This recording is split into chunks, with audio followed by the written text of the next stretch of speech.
Claire. This is Claire McDonald. Claire's from Pause to Train. She's a Glasgow-based trainer. Scottish Dog Trainer of the Year. Yeah, that's correct. Well, that was last year, Claire. That was last year, so we're in January now. We're into January now. So we were out today really to talk about the importance of how you walk your dog, and making sure that we've got our dog safe, that we're safe. What good looks like. So let's maybe just think about some of the basics. So we've both got ours on a lead here at the moment. They're very anxious to get going. So Millie, Bruce, what should we be looking out for, Claire? So if you're going obviously a dog walk, where you're in, who's round about you, is there livestock, is there deer, is there anxious owners coming towards you? Obviously me and you have got two big dogs, so if we were walking towards somebody with a small chihuahua for instance, you're not going to have the two running away forward, galloping into their space.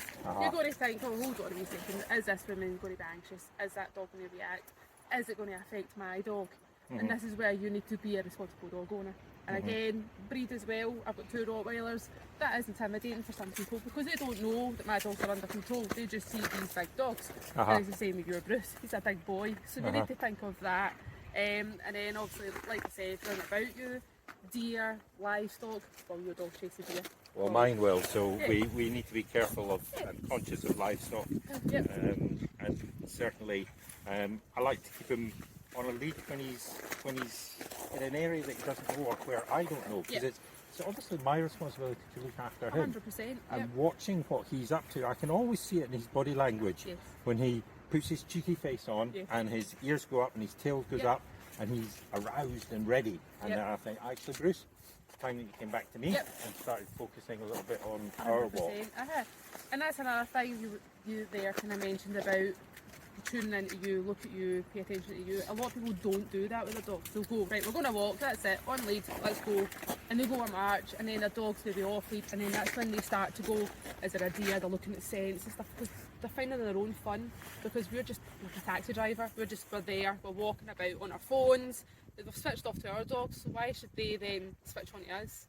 It's all about engagement. That's such a brilliant one. So the dog is going for a walk with us, rather than that we're on two separate walks. 100%. There's actually to a point where my own dogs, I could be walking along, as soon as I bring my phone out, the two of them switch off to me and do their own thing. They've learned now when this phone comes out, I'm boring.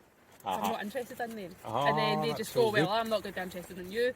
And then they switch off. And that's when their noses start to go down. They start to try and find these scents, look for the deer, because they've got a play drive. Every dog's got a play drive. Doesn't matter what breed you've got, they've all got it. A Chihuahua or a Bouvier or a Rottweiler. All got a play drive. So if it runs and it's fast, or there's a good scent to it, they're going to try and chase it. And that could be a kid on a scooter, a cyclist, someone's not going for a jog. And I guess it's important that when we're asking our kids to take a dog for a walk, I mean, these guys are both 35 kilos, they've got four-wheel drive. If they go, they go. And you could quite easily pull someone off their feet. Or, especially in weather like this as well. Yeah, especially in weather like this, in this lovely January snow.